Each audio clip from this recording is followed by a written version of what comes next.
going to get started here. Thanks for joining us this afternoon. You're in for a real treat. We're very excited today to have Jess Eckstrom with Headbands of Hope, and I would love to introduce her. She is the founder and the CEO of Headbands of Hope, a company that donates headbands to kids with illnesses with every headband sold. They have been featured on the Today Show, Good Morning America. You've probably seen her, even on QVC. And there are many celebrities out there that also wear her beautiful headbands. Most importantly, Headbands of Hope has donated over 1 million headbands, reaching every single hospital in America in 22 countries. She started her company and she wanted to help use her ups and downs to help other women become valued as experts in their industry. In 2020, she started Bright Pages, a guided online journal for doers and creators.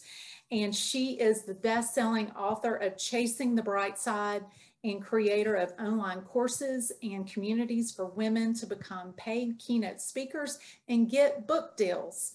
Jess lives and travels full-time in her Airstream with her husband, Jake, and their 70-pound dog, Ollie. And of course, welcome, Jess. And I have to ask, what kind of dog is Ollie? He is a standard poodle, but I will tell you, if my husband was here, he would say like, oh, but he's like a man's poodle, you know, not like a girly poodle. So we don't cut him with like bows on his head or anything like that, man's poodle. But thank you for having me. I'm so excited to be here. Yeah, we're glad to have you, and those joining us, if you want to turn on your camera, we'd love to see your smiling faces, and hopefully we'll have some more camp folks jump in here in a minute and join us. And I'm just real excited to hear your story, Jess, and I think you have done some amazing things in your young years, and so we just give you the opportunity to tell us about your story in Headbands of Hope. Thank you. But before we get started, Rich, I have to ask you about your hat. What do we have going on here? And I feel like we should adapt it at Headbands of Hope. Like, we should sell this.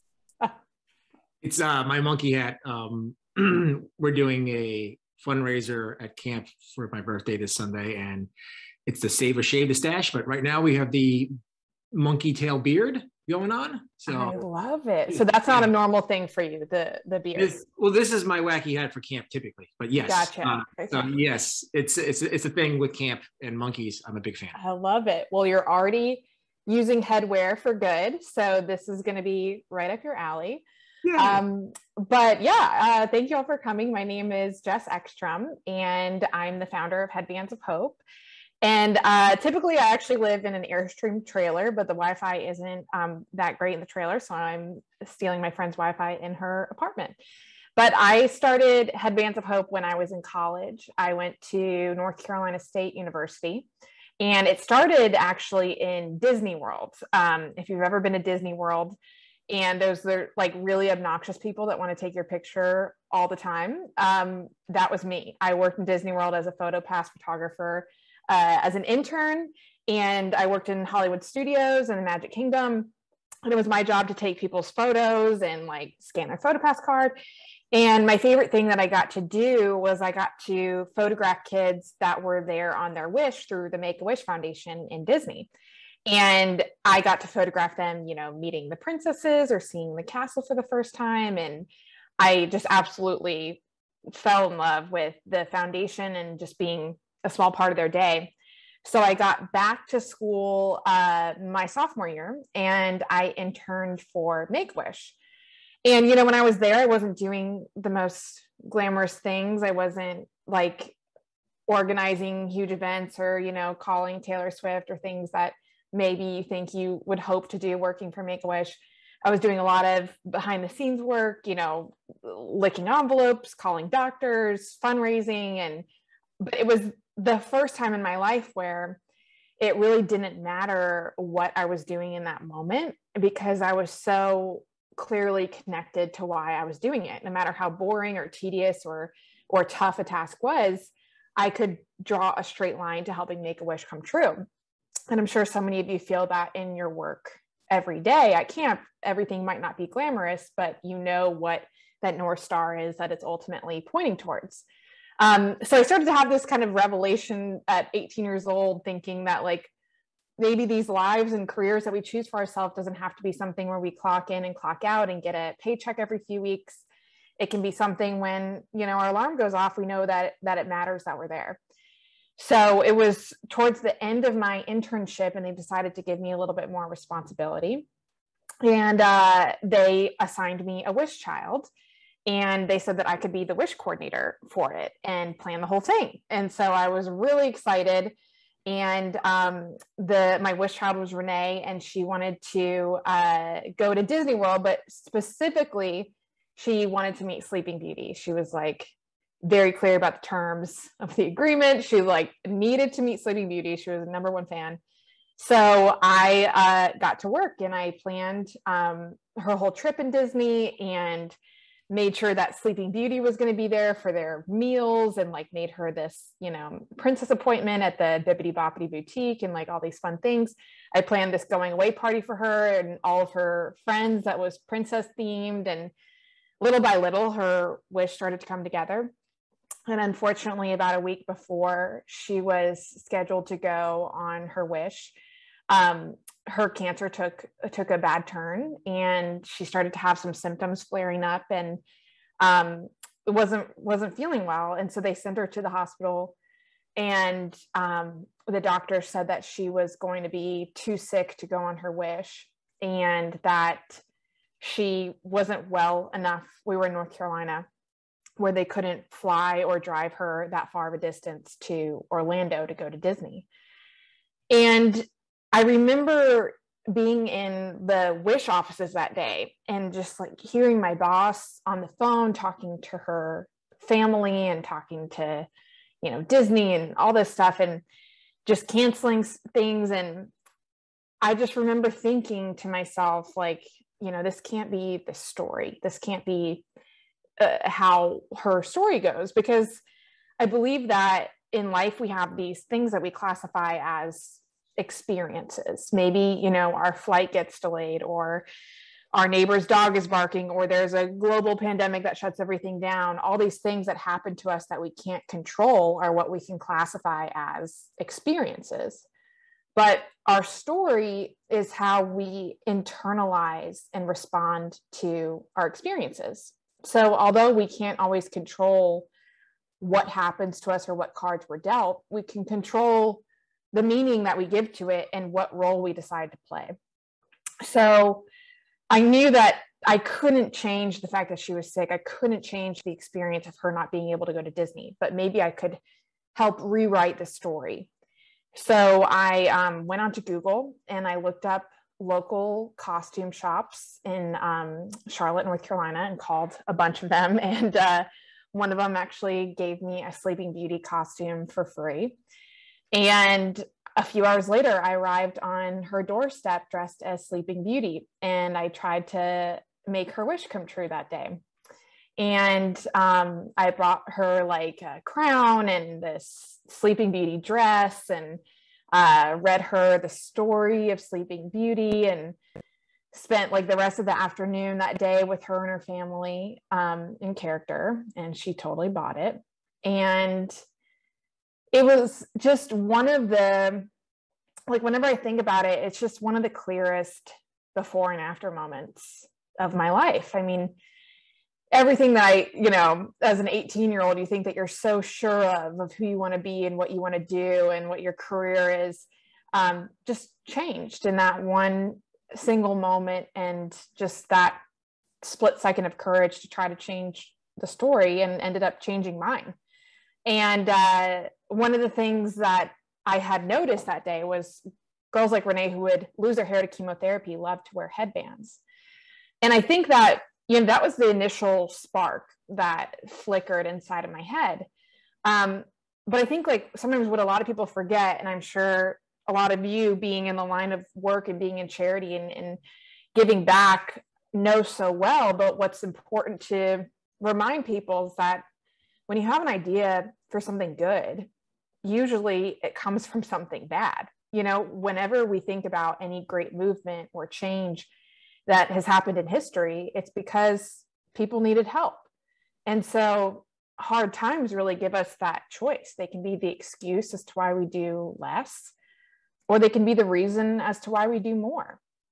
And I've seen, you know, I work a lot now in the hospitals and teach kids in their entrepreneurship, and they have that mindset of just like, how can it not be the excuse to do less, but the reason to do more? And one of my favorite analogies is that boiling water can soften a potato, but it can harden an egg.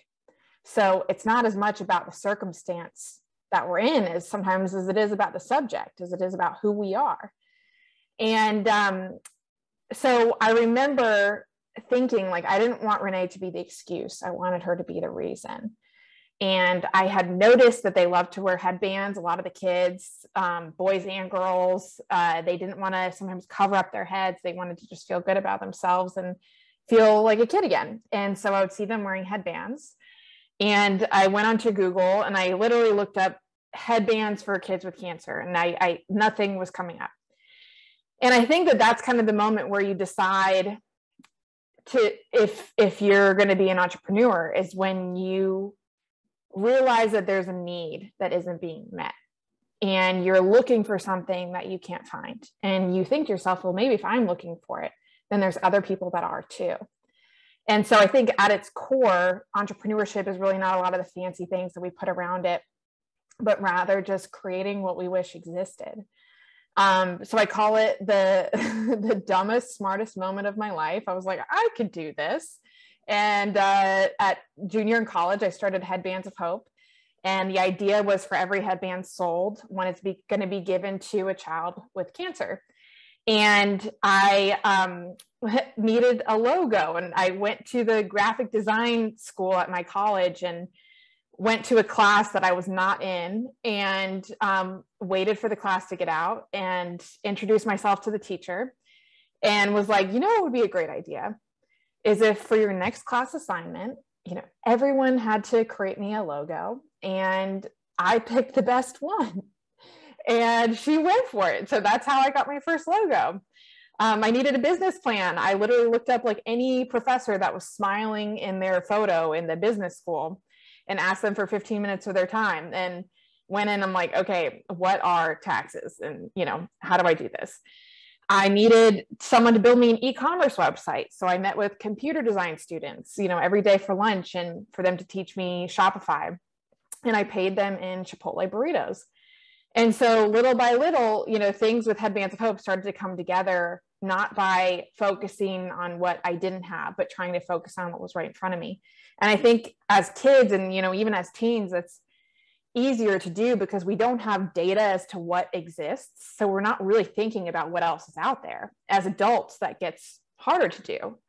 So I think one of the main things I try to tell people, if they have a business idea or they want to create something, or, you know, want to create a charity or an event, is sometimes you just can't even think about or worry about the Super Bowl. You just have to get the first down.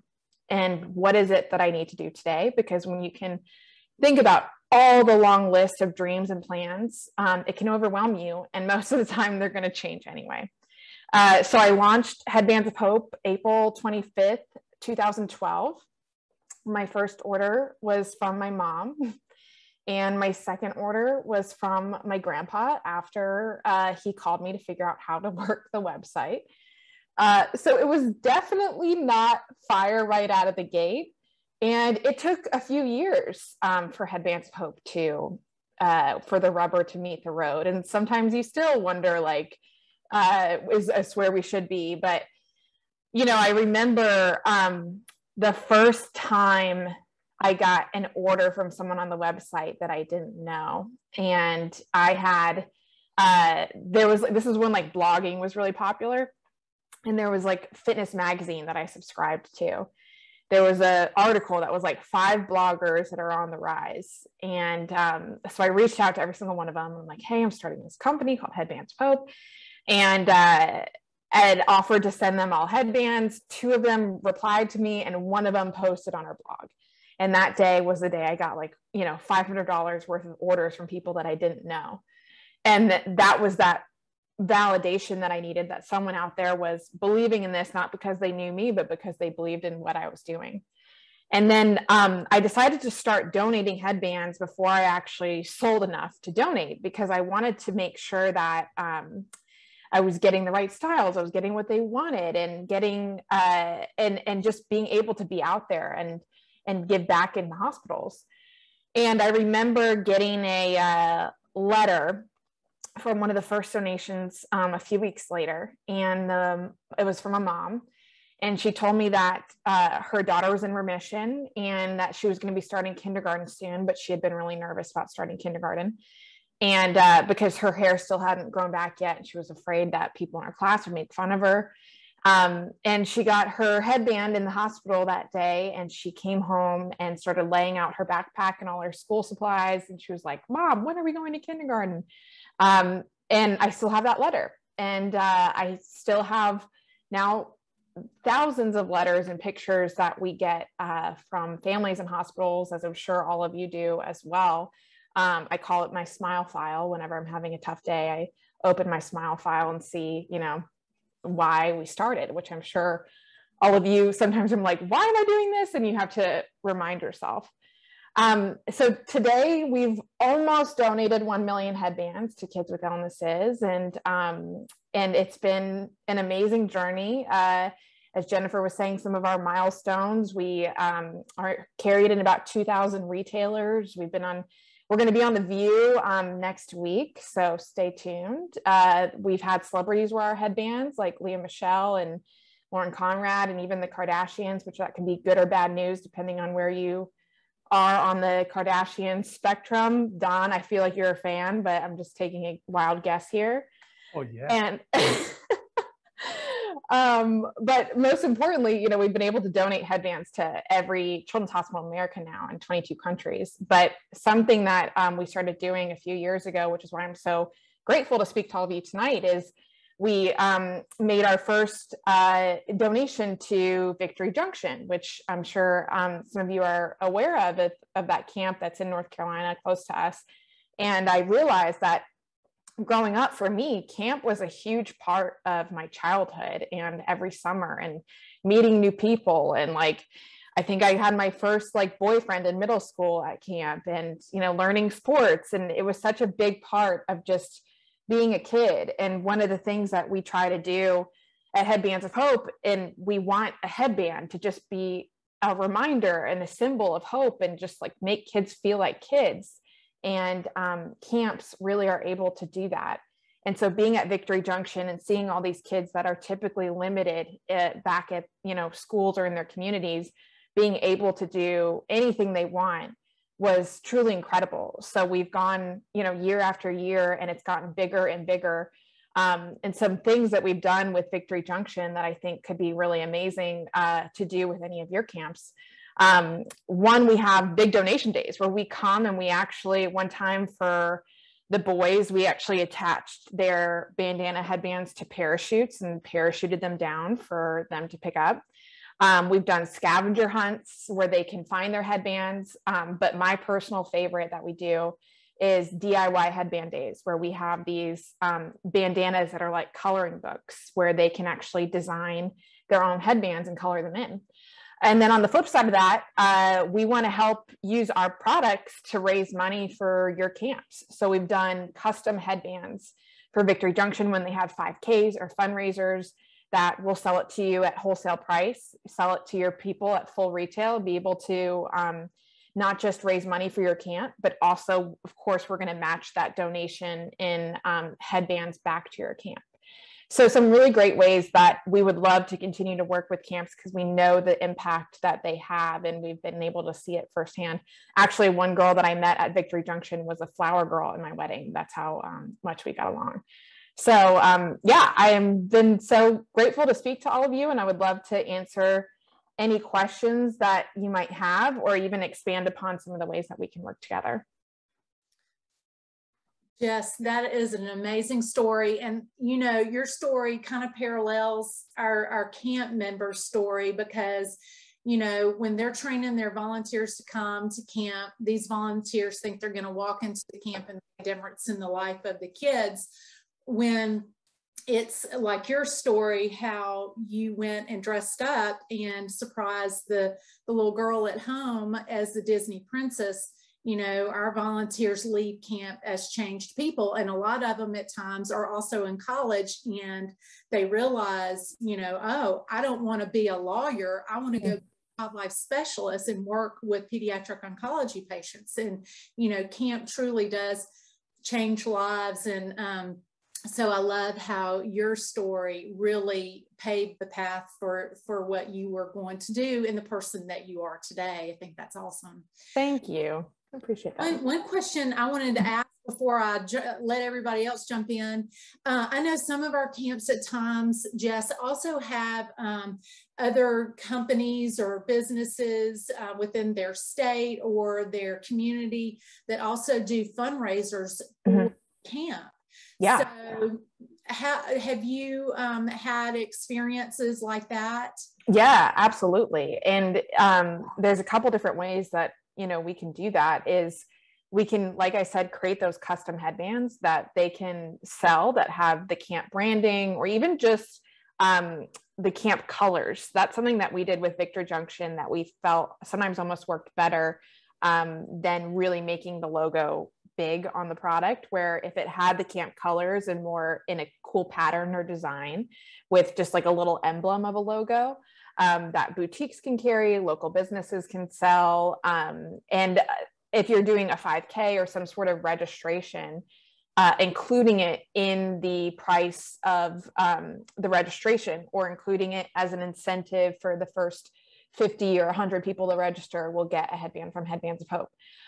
Doing social media giveaways with them is another great way that you can do that. But definitely partner with local businesses, especially local boutiques.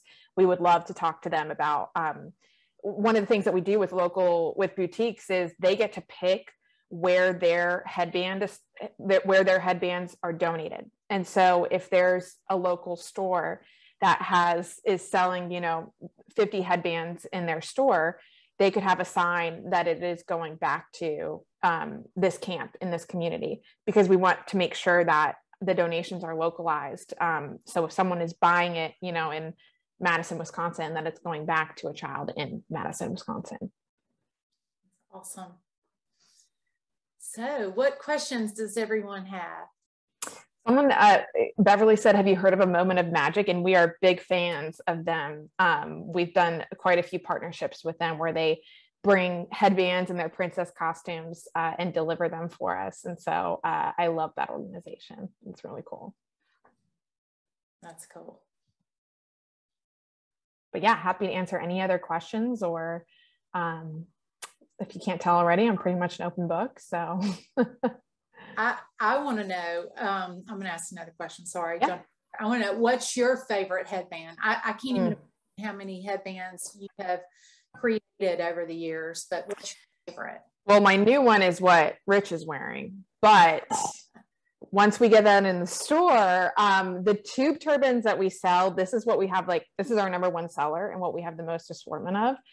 I love it because there's 12 different ways that you can wear it. You can wear it as a headband, you can wear it as a scrunchie, you can wear it as a scarf. This is the most gender neutral one we have. So these are ones that we love to customize. And so definitely the tube turbans are #1 selling product, probably the one that I wear the most. And then we have really cool like velvet ones on the website that I like because they have that non-slip grip. I also have like a pretty big head. And so we make sure that all of our headbands are sized for comfort. And so a lot of them have adjustable straps that you can slide and fit to whatever head size you have. Cool.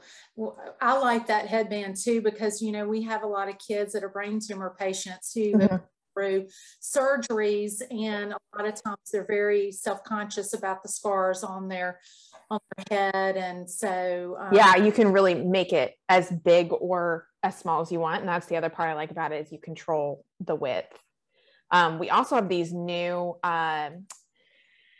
ones that are athletic headbands, and they have gel inside the headband so it really doesn't slip. Because once we had done some like surveys and polls, and it was like, what are the reasons why people don't buy headbands? And it's usually because they'll slip off my head, or they don't fit my head size, or they give me headaches. And so with every product we create, we try to check all those boxes where they don't give headaches, they don't slip, and you can adjust it to your head size. Cool. Yeah. Questions? So do you have other headbands there with you to show? Just curious. I have some of our face masks here as well, but I know Brittany, I'm not going to put her on the spot, but Brittany is one of she actually designs all of these, and she's on here, but she's a little camera shy. There she is. Hey, I didn't put my camera on because I forgot to grab a headband before I got on my computer. Epic fail. No. Yeah, no, I don't have any headbands with me because I'm sitting on my back porch. But what we'll do is, Jennifer, I know that you're going to send out a form that has, we'd love to donate headbands to your camp. And so if you're interested in that, you can fill out that form. And then if you're interested in like what kind of custom options we can do, we'll put that in that email as well. And you can just go to headbandsofhope.com too and check them out. Yeah. Yeah. I'm so super curious what an adjustable headband look like. Yeah. Brittany, I don't know. Is there like the link to the athletic that we can throw in there? Yeah, I'll do that. Cause I'm like, I don't know if I have one in my house. Yeah, we just to our warehouse the other day. Yeah, those ones are really, really good. We just were on QVC with those like 2 weeks ago, and they did really well. So I like those ones a lot.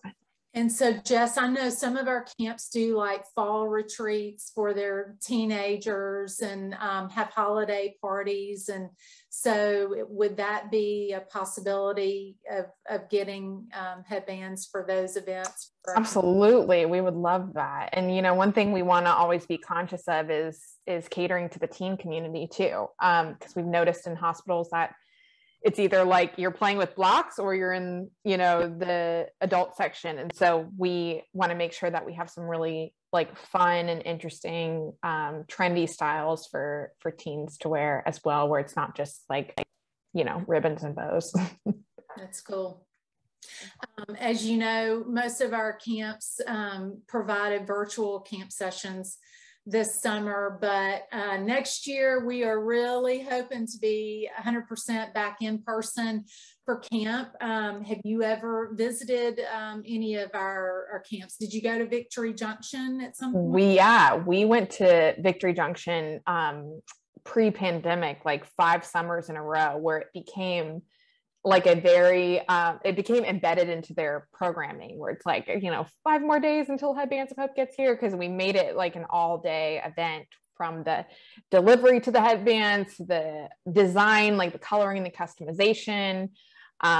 You know, we participated in their events, you know, that day, and had lunch with the campers, and so we love being a part of that. That's great. That would be really cool.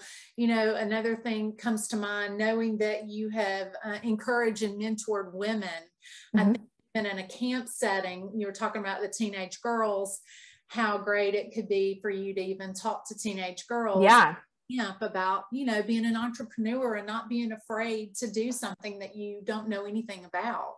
I would love that, because that also parallels with what camp is all about. Our kids come to camp to not just make friends, to learn new skills and learn how to apply those skills in the real world. So yeah, that'd be cool. So I'm sure I would love that. Some of our members that would want to reach out to you. Yeah, that's a great idea. We did that. You know, Justice Stores, they have their like teen summit, and so I went to that and was able to speak to a lot of their teens about doing a workshop about starting their own business, where they pick a problem in the world and create a business on how to solve it. And I realized that they're way better entrepreneurs than most adults, because they don't think about failure and like what could go wrong. It's only what could go right. And so I love doing things like that. Cool. Yeah. Questions? Brittany, did I miss anything? Do you want to add anything about how we work with camps and anything from your perspective? Yeah. Well, I put in the notes or in the chat that if anybody, I know there's a sheet that Jen is going to send out to everyone after. So if you have events coming up, like even if it's like in a couple weeks, we would love to, we have donations that we are like, we've been, sending them out. So if you guys have an event and you're like, I have 50 kids that are coming to this event at the camp, just put that on the sheet and we'll get them out to you. We can ship like next week. We can send out donations. So we would love to start getting all of your kids some headbands. And so yeah, just wanted to throw that in. And I did put the link in there to the athletic headbands that Jess was talking about that adjust. That's awesome. Jess, I have a question for you. I know that your primary product line is headbands, and you match one for everyone that's purchased, right? But I'm on your website here and I see you have bucket hats, you got beanies, you got all. Do you have that same kind of a match one for one program for the other products, or is it strictly for headbands? Yeah, we whatever product you buy on the site, we're matching it into a headband donated. We've donated hats before, depending on if we have extra inventory of something, but we typically try to keep the donation part to headbands because we've perfected, the sizing, the comfort, and just like what people are looking for. But anything that you purchase on the site, no matter if it's a shirt, a hat, a headband, one headband will be donated. Yeah. Awesome. Yeah, the bucket hats are back. I fought Brittany on it a little bit when she said she wanted to design bucket hats, but now we realize anything that is 90s style is come back around. You can forego monkey hats. I don't think that's going to be a big seller. But I don't know. I think Rich begs to differ, but he's onto something. I think he's onto something. Yeah. Yeah, but I understand. We've been on these Zoom sessions probably 60 times with Rich, and he never looks the same way twice, but he always looks. He's always onto something. He always looks the same way, if that makes sense. Right, that you just said a lot with a little. Yeah, I get it. Yeah. What are some ways that our camps are thinking about using headbands for what programs, or what do you guys have? Yeah, I would love to hear what's in your lineup. Yeah. Beverly, are you thinking about, you can turn on your microphone and tell us where you're going to use headbands. Oh, I would have used them at the camp this weekend. Where are you located, Beverly? Tucson, Arizona. Tomorrow's already Thursday. I don't know if we'd get it there in time. That reminds me. You send this message out, have our meeting this evening, but it was 2:00 in the afternoon for me. Time zones. Yeah. Yeah, no, I'm having a lot of, I think either the whole country's gone into COVID brain mode, or COVID's an excuse for incompetence. You don't really want to know what's happening at my camp right now. Nothing that little headbands can't fix, Nothing a little Irish can't fix too. We're kind of excited. We yesterday I got a chance to meet with two of the camp directors in our region for the Midwest states. I'm in Houston and in Chicago, the two camps that we run, and we're looking to combine forces with other pediatric oncology camps through COCA and do a in-hospital only virtual weekend in November. So cool.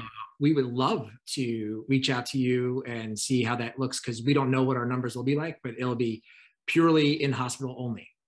That would be awesome. We would love to be part of it. Yeah. I mentioned before, like if you had 50 kids, but I mean, we could send like 500 if you needed 500, if you had 500 kids going to it. So there's no like limit at whatever you guys have. And I mean, you can always like overshoot a little bit if you're not totally sure. And we were 50. So we can get 50 boxes out to like all the hospitals. It's a weekend program. So we don't know right now. There's 3 of us, but we expect us to grow a little bit more. So Beverly, expect a phone call, just saying. Jess, are you all a 501c3 or what's your corporate? No, we're a for-profit. So similar setup to Tom's Shoes or other one-for-one companies out there where the give back is, baked into what we sell. Yeah. Okay. Mm-hmm. Cool.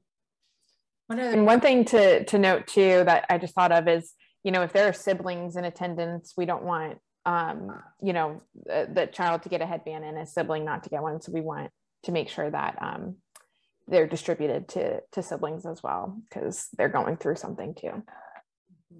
Very true. Yeah, that's a given in our program.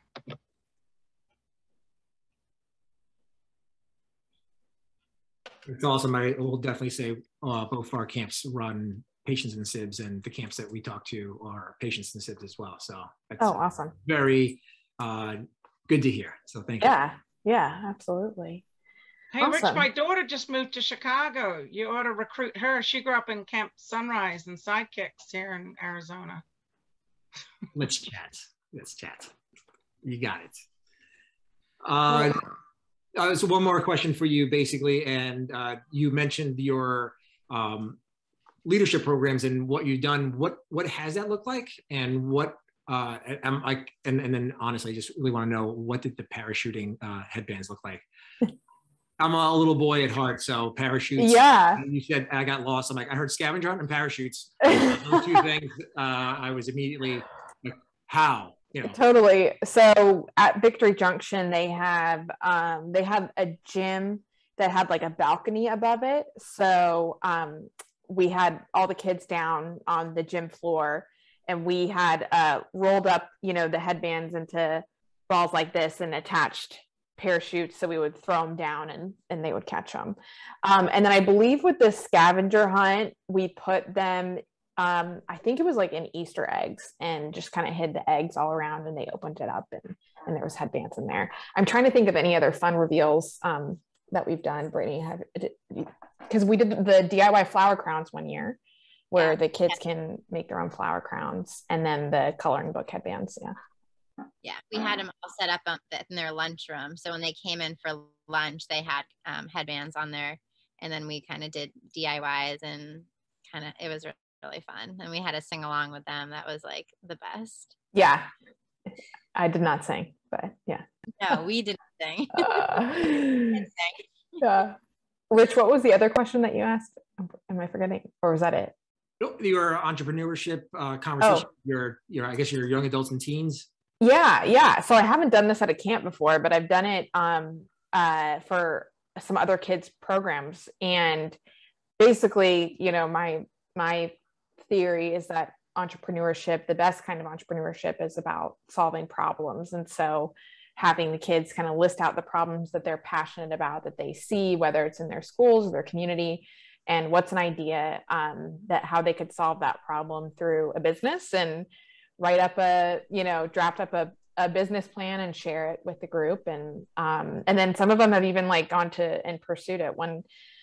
One girl, I remember, she, cared about the oceans and them being polluted. And so she created this program where she took trash from bottle caps and stuff from the beach and made them into art and sold them on Etsy. And they're actually really cool. So it's cool to see the businesses that have actually come out of it too. That is awesome. I love that, because a lot of our camps also do retreats for young adults of childhood to help them, achieve their greatest potential. I kind of like to look at it as go from patient to survivor to what I call life thriver. We want them to, go out into the world and do wonderful things and make a difference in not only their own life, but in the life of others. And so that would be really cool to see, talking to survivors. Yeah. This won't be ready until 2023. And you guys are one of the first to know, but I am working on a kids teen book with HarperCollins that is going to be the story of Headbands of Hope, but also a journal for them to journal about their own ideas. So they'll read a part of my story, and then journal about, what problems they see. And there's going to be coloring book portions and journaling. So the idea and the hope is that they read this story and then they have all the tools that they need to create their own. So whenever that is ready, which takes a while, it'd be really cool to be able to bring those to camps for the campers as well. That is awesome. Jess, I'm on your website and I see you have a rewards program. Mm-hmm. Since I've got a real short attention span, can you explain a little bit what the rewards program is? Britt can probably explain a little bit better than I can. Yeah. Okay. Yeah. Britt? Gosh, it's so totally different department of the business. I don't even know it. Well, basically you get points for shopping for each. When you sign up, it'll give you a point for however many dollars you spend, and then you can redeem those points for headbands and credit to the site. Okay. Yeah, I believe you get like an email after you've spent so much, like you have a $10 credit towards headbands. I just don't know how the point system works. That's for retail sales, I'm guessing. Yeah, right? yeah. Yeah, okay. Definitely. Right. But yeah, Any if you other have questions? camp stores and everything, we have displays that Britt designed that are really great, and all of that. So got the whole package deal ready to go. Any other questions for Jess? This is exciting. Well, I really appreciate you being with us today. And as soon as we hang up, I'm going to send out that form that you guys can fill out and get started with Headbands of Hope for your programs. Yeah, thank you so much for having us. We're really excited, and thank you for all that you guys do at your camps. And we know how much it means to the kids that we see all the time. So thank you. Absolutely. Thank you so much. Thanks for joining us today. Yeah. So I have another question for Jess. Sorry. So we fill gift wishes in December and make a personal stocking for every kid. Would you be able to donate for something like that? Absolutely, Beverly. Yeah, we would love to do that. Mm-hmm. Okay. Yeah, put that on the form that Jen sends. There's a spot on there to say like when you have an event and when you would need headbands by and how many, and your contact info, and then you email that into us. I believe my email's on that sheet too, and then we'll take care of that and get it to you. All right. And Everyone have a good evening. Thank you. You too.